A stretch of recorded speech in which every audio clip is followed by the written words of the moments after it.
Salut à tous et bienvenue sur Origo World 3D. Aujourd'hui, on va découvrir ensemble un nouveau scanner 3D portable, le Toucan de chez 3D Maker Pro. Il s'agit d'un scanner 3D complètement autonome, capable de numériser des objets de différentes tailles, comme ce genre de petites figurines, et même jusqu'à des objets de la taille d'une voiture. Et tout ça sans avoir besoin d'un PC pour post-traiter vos scans. Tout peut se faire directement avec l'interface du Toucan. Je vais donc en profiter pour le tester sur des objets simples, mais aussi pour scanner cette statue en taille réelle de Luffy. Et je suis vraiment très curieux de voir le résultat sur des pièces de cette taille. Allez, je vous montre tout ça après le générique, c'est parti. Welcome to Origo World. Let's start 3D printing together.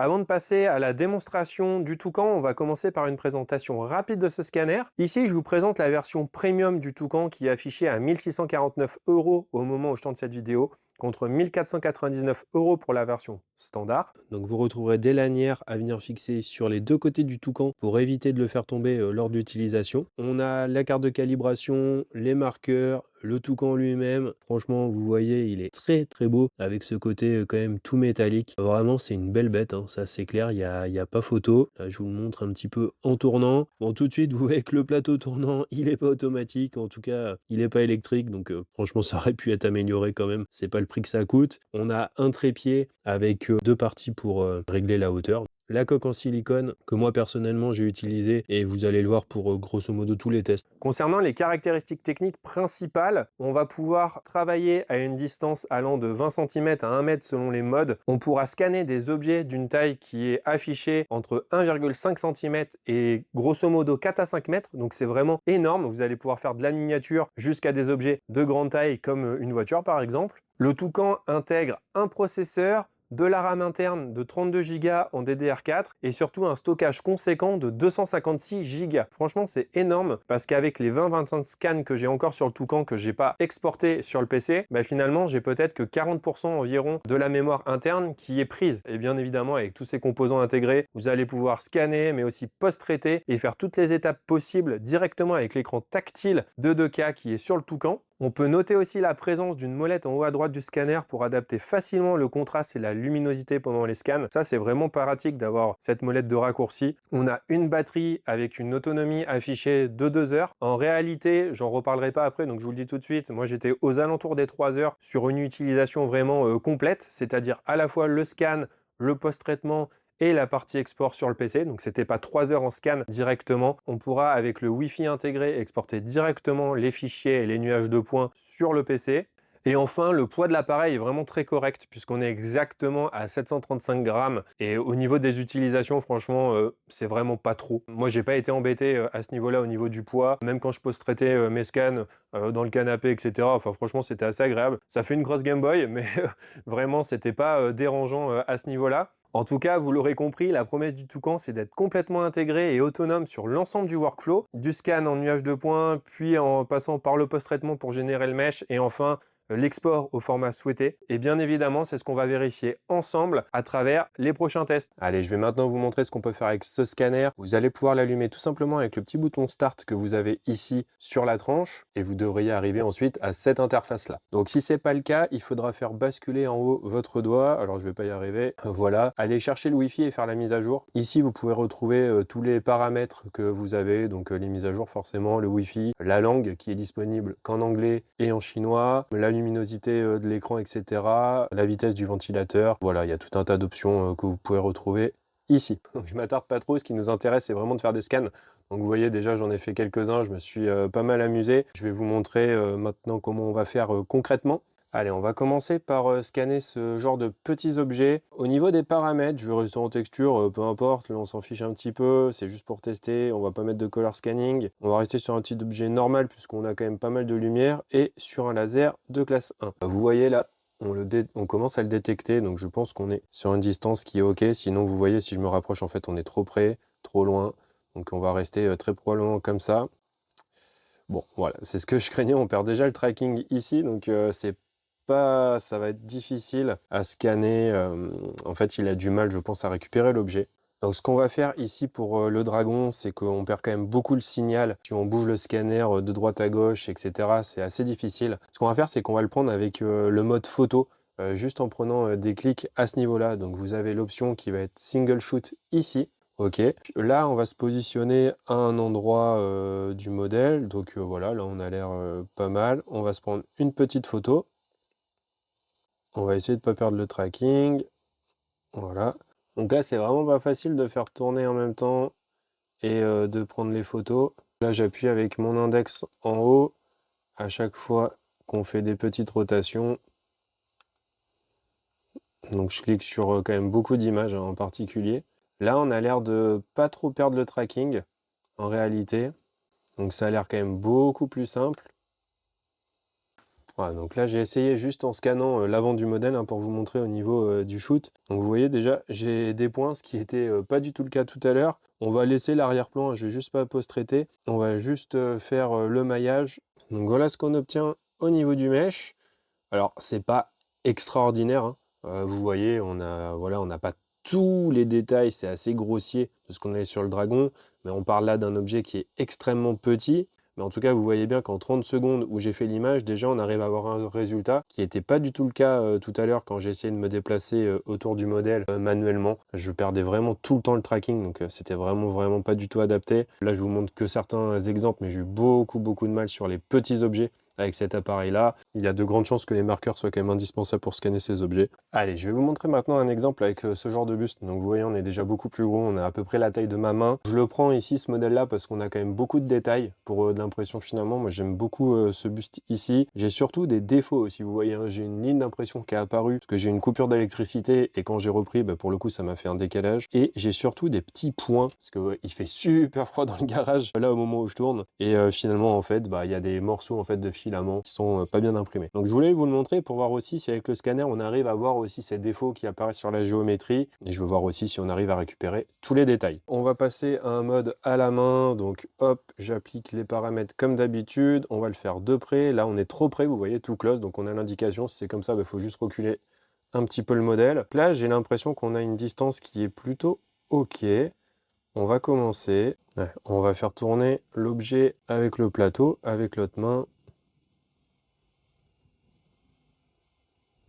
Donc là, tout se passe bien. Il faut faire pivoter le plateau assez doucement. Quand vous perdez le tracking, comme c'est marqué ici, vous revenez un petit peu en arrière. Ensuite, on reprend tranquillement. Voilà, donc là, je vous le montre en direct. On y va tranquillou.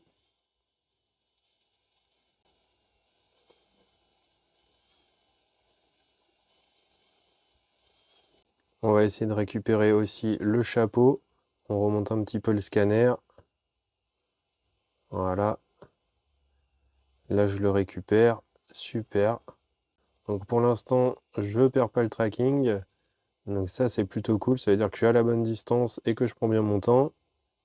On va s'arrêter puisque vous voyez, j'atteins la limite. Après, ça va mettre pas mal de temps pour préparer le fichier. Donc voilà ce que vous récupérez pour votre nuage de points. C'est un scan qui a pris grosso modo un peu plus d'une minute. Donc c'est pas non plus énorme. Mais vous voyez, on a déjà beaucoup de choses et beaucoup de détails. Donc je vais essayer de vous le zoomer pour que vous puissiez le voir. Mais de toute façon, ça se verra bien mieux à la fin quand je vais traiter et post-traiter. Ce que vous pouvez faire à ce niveau-là, c'est enlever avec la partie des ciseaux ici. Donc moi, mon pouce a toujours du mal à être détecté, vous allez le voir, mais avec l'index, c'est OK. Vous pouvez sélectionner des zones et tout simplement les mettre à la corbeille directement. Donc là, vous voyez toujours, hein, mon pouce, c'est compliqué. L'index, c'est OK. Et vous avez vu, ça vous a enlevé en fait toute cette partie-là. Vous continuez à faire tourner le modèle, etc. etc. Donc là, une fois que vous avez fait ça et post-traité, c'est pas dur, vous faites compléter. Ça va sauvegarder finalement votre nuage de points avec le post-traitement que vous avez mis. Et ici, vous allez tout simplement pouvoir justement arriver à votre maillage, soit en basse qualité, en médium qualité ou en haute qualité. Bah, écoutez, autant faire en haute qualité, même si on a fait un scan d'une minute, ça permettra de voir ce qu'on obtient. On a énormément de détails qui sont repris. Franchement, c'est vraiment pas mal, hein. Surtout sur un scan quand même d'environ une minute. Ce qui m'intéresserait, c'est de voir si on voit surtout les défauts. Alors, j'ai peut-être pas pris, ah si vous voyez. Ah ça, c'est vraiment intéressant, hein. On voit carrément le défaut d'impression de ligne qu'on retrouve littéralement à l'arrière du modèle, ici, et tous les petits points. vous voyez, qui ont été scannés. Forcément, il n'est pas parfait, hein, on va pas pouvoir le réimprimer à ce niveau-là, puisque bah, forcément, il y a beaucoup d'endroits qui manquent. Pour améliorer la qualité de votre mèche, si vous faites plusieurs scans et que vous les rassemblez, la qualité sera bien meilleure. Prendre l'exemple avec ce buste ici, donc je vais cliquer sur la fonction aligner directement sur le toucan, et vous allez prendre les fichiers qui vous intéressent. Donc je l'agrandis un tout petit peu. Vous avez ce premier fichier là, il y a le deuxième que j'ai fait ici. On va pouvoir les sélectionner, cliquer sur OK. Et là, vous voyez, on arrive sur cette interface ici avec les deux parties qui ont été scannées. Voilà. Donc là, vous allez pouvoir faire aligner. Alors bien évidemment, si vous avez d'autres scans, hein, vous en avez 3, 4, 5, 6, etc., vous pouvez le faire aussi, ça marche très bien. On clique sur aligner, vous avez des paramètres par défaut. Moi, je vais les garder. Appliquer et on va attendre un petit peu. Et voilà, vous avez le résultat. Vous voyez ici, ça a aligné parfaitement les deux scans. Donc là, c'est vraiment parfait, ça a bien détecté. Ça, c'est vraiment un bon point. Vous faites OK. Et puis après, on va pouvoir faire le maillage directement. Je vous montre directement le résultat après le post-traitement. Vous voyez ici, ça marche vraiment impeccable. On a déjà un très bon résultat avec seulement 2 scans qu'on a alignés, qu'on a regroupés en quelque sorte. Franchement, c'est vraiment propre, hein. On voit toujours, c'est rigolo, le défaut qu'on avait au niveau de l'impression là sur la ligne d'impression. Et on le voit d'autant plus derrière avec les petits défauts de filament voilà, qui s'étaient mal imprimés. Et forcément, on voit tous les détails du buste. Le scan est vraiment très propre. Forcément, je peux vous montrer que dessous, on voit pas grand chose au niveau des bras notamment et puis de l'intérieur du modèle, tout simplement parce que j'ai pas fait de scan par dessous. Si vous voulez encore optimiser ce rendu là, il faudra tout simplement faire des scans avec différentes orientations du buste et ensuite les aligner, les compiler et refaire votre maillage directement. Allez, maintenant on va passer au scan du Luffy, on va voir ce que ça donne. Encore une fois, au niveau des paramètres, hein, j'ai choisi phare, j'ai pris le classe 3R au niveau du laser. Voilà, donc là vous me voyez en action directement. Ça m'a pris un bon petit moment. Je vous cache pas que j'ai fait beaucoup de scans sur cette pièce-là. Franchement, j'ai bien passé 1 heure à scanner les différentes parties. Donc là, je peux vous montrer le résultat du premier scan que j'ai essayé de faire. Ce que vous avez, c'est qu'on a la partie haute du modèle où le chapeau, finalement, j'étais juste trop bas pour pouvoir le prendre. C'était juste impossible à bout de bras. Le modèle, vous le voyez, est beaucoup plus grand que moi, surtout sur ses roulettes, donc c'est très difficile. Je me suis quand même attardé sur la partie des abdos et la partie centrale. Donc là, je pense que vous le voyez assez bien au niveau de la caméra. Et en fait, après, je suis allé directement sur l'arrière du modèle. On a quand même la veste qui est bien résolue. Je suis descendu sur le short, les jambes, etc. Voilà. Donc forcément, il manque beaucoup de zones. Ça, c'est clair. C'est pas une pièce que vous allez faire en une fois. Il va falloir scanner différentes parties. Donc là, vous voyez, par exemple, sur celui-ci, je me suis attardé spécifiquement sur le haut du corps et notamment sur l'avant. Là, pour le coup, c'est quand même assez bien détaillé. Donc maintenant qu'on a fait différents scans du Luffy, on va tout simplement essayer de les regrouper pour voir le résultat qu'on peut obtenir. Donc on a toujours la fonction aligner qui est en bas à droite. On va prendre celui-ci, celui-ci et celui-ci. On va faire OK. Voilà. Et donc là, la problématique, c'est que je pense que ça va pas très bien marcher, tout simplement parce que vous voyez, j'ai un scan qui est à l'horizontale, tout simplement parce qu'en fait, j'ai soit scanné comme ça, vous allez pouvoir le voir, je pense, sur la vidéo, soit en fait, finalement, de ce sens-là, j'ai essayé un petit peu les deux. Et donc, je pense que ça va vraiment pas très bien marcher. Mais en tout cas, vous allez voir, on va essayer le mode automatique. En fait, j'essaye de vous l'agrandir, c'est pas fou en fait parce qu'il n'a pas réussi à aligner les différents scans, à l'avant et l'arrière qui sont pas du tout confondus. C'est pas extra à ce niveau-là. Ce que je vais faire, c'est que je vais essayer directement sur PC pour le faire en manuel. Comme ça, on va pouvoir regarder ça ensemble. Là, je vais vous le montrer sur les 3 scans différents qu'on vient juste de voir en automatique sur le Toucan. Je les ai importés via le Wi-Fi. Pour exporter, il faudra aller dans JM Studio sur votre ordinateur et bien évidemment importer les différents fichiers. Vous irez dans l'onglet aligner et il faudra choisir la version manuelle qui vous permettra de placer des points sur vos différents scans. Et l'idée vraiment globale est vraiment simple. Vous allez prendre un point sur le coude, par exemple du Luffy, ou sur son visage, son torse, peu importe ce que vous voulez. Et il faudra repositionner le même point sur le deuxième scan au même endroit. Donc sur le visage, le torse, etc. Il faudra juste aligner le coude, par exemple, d'un scan à l'autre, aligner la tête d'un scan à l'autre, etc. Et tout ça se fait juste en mettant des points comme ça de différentes couleurs. Et quand vous allez cliquer ensuite sur aligner, il va détecter ces différentes zones et du coup aligner de manière automatique ensuite vos scans. Vous voyez ici, c'est beaucoup mieux qu'avec le traitement automatique intégré dans le Toucan. On arrive à un bien meilleur résultat sur le PC. Une fois qu'on est satisfait de l'alignement, on va pouvoir refaire notre maillage. Et voilà ce qu'on obtient après une série de 3 scans. Franchement, j'étais clairement un petit peu déçu du résultat parce que j'avais l'impression que mes mèches, quand je les travaillais, du coup sur le Toucan en mode portable individuellement était bien mieux que ça. Que je suis assez surpris, surtout vu le temps passé, je vous le cache pas. Mais j'ai pas forcément l'habitude de l'interface dans JM Studio. Peut-être que j'ai pas pris les bons paramètres sur le maillage, mais en tout cas, si c'est vraiment ça que je dois obtenir, ça montre vraiment qu'avec 3 scans, c'est largement pas suffisant pour scanner une pièce de cette ampleur-là. Il faudra forcément faire beaucoup plus de scans, les aligner de façon manuelle encore une fois et pouvoir refaire votre maillage puisque de toute façon le maillage se fait à partir du nombre ou en tout cas de la qualité de votre nuage de points. Forcément, s'il manque des points à des endroits, c'est pas fou. Et là, j'ai l'impression que c'est ce qu'on a. Et en plus, j'ai pas utilisé différents angles de scan. Je l'ai laissé du coup sur son socle et j'ai essayé de tourner autour. Peut-être qu'il aurait fallu que je prenne aussi des scans un petit peu plus de dessus, mais c'était compliqué parce que j'avais pas assez de hauteur, ou des scans aussi un petit peu par dessous. Allez, on va maintenant passer au scan de pièces mécaniques. Pour cet exemple, j'ai scanné l'intérieur de la voiture. Ce qui m'intéressait, c'est juste de voir si on arrivait tout simplement à voir les différents éléments et comment ça se comportait, puisqu'on a des parties qui vont être plutôt sombres et d'autres assez claires. Donc je sais que souvent, c'est un petit peu galère sur ce genre d'appareil ici. Au niveau des paramètres, cette fois-ci, je suis passé sur le laser de type classe 3R et surtout, je suis passé en phare, en éloigné, pour pouvoir voir du coup beaucoup plus de détails. Donc au niveau du processus en lui-même, j'ai eu quelques pertes finalement de tracking, mais rien d'extraordinaire. J'ai pu avoir un scan, en tout cas, qui est pas dégueulasse. Je vais vous le montrer tout de suite. Ça m'a pris pareil, environ 1 à 2 minutes de scan. C'est quand même vraiment très rapide. Et là, je vais vous montrer le résultat avec un post-traitement qui va être extrêmement simple, hein. Je crois que même que je l'ai mis en basse qualité. C'est juste pour essayer de gagner un petit peu de temps. Et vous voyez quand même qu'on voit bien les différents éléments. Alors forcément, c'est un petit peu brouillon là sur le côté parce que je m'y suis moins attardé. En fait, j'ai commencé, je sais pas si vous le verrez à la vidéo, mais j'avais commencé un petit peu comme ça, je suis revenu, etc. Je suivais mon doigt, je suis parti là et finalement, j'étais un petit peu en limite de capacité. Je me suis arrêté là et finalement, il me manque une petite zone. Donc là, il faudrait finalement le reprendre, refaire cette zone-là et encore une fois, aller compiler sur l'ordinateur. Allez, maintenant, je vais vous donner mon avis à chaud après plusieurs jours d'utilisation de ce Toucan. Au niveau de la prise en main et de l'ergonomie, franchement, l'interface est plutôt intuitive et très simple à utiliser, même si vous n'avez jamais utilisé de scanner 3D auparavant. Moi, personnellement, c'était presque mon cas. J'en ai utilisé un autre d'une autre marque et j'avais vu aussi une démonstration de celui-ci dans un salon. Donc voilà, j'étais pas complètement perdu. Mais pour le coup, vous voyez, c'est peut-être que la deuxième fois que j'utilise un scanner. Concrètement, si j'y suis arrivé, vous devriez y arriver assez facilement, d'autant plus si vous avez l'habitude de ce genre d'appareil. Par contre, arriver à scanner les objets à la bonne distance en étant stable et sans perdre du focus, ça pour le coup, ça demande de l'entraînement. Bien évidemment, il faudra aussi adapter votre environnement, c'est hyper important. Si vous pouvez par exemple avoir une meilleure luminosité ou éviter d'avoir des objets proches de la pièce que vous allez scanner, etc., tout ça c'est bien puisque ça va vous limiter le post-traitement. Je peux noter aussi que l'écran tactile en lui-même n'est pas toujours bien réactif. Moi, je l'ai souvent utilisé dans le post-traitement en mode Game Boy. Ici, vous le voyez avec mes pouces. Et franchement, j'avais l'impression d'avoir des balles de baseball dans les pouces, tout simplement parce qu'en fait, quand j'appuie, alors des fois ça marche et des fois non. Donc, je vais pas dire que c'est un coup sur deux, mais presque.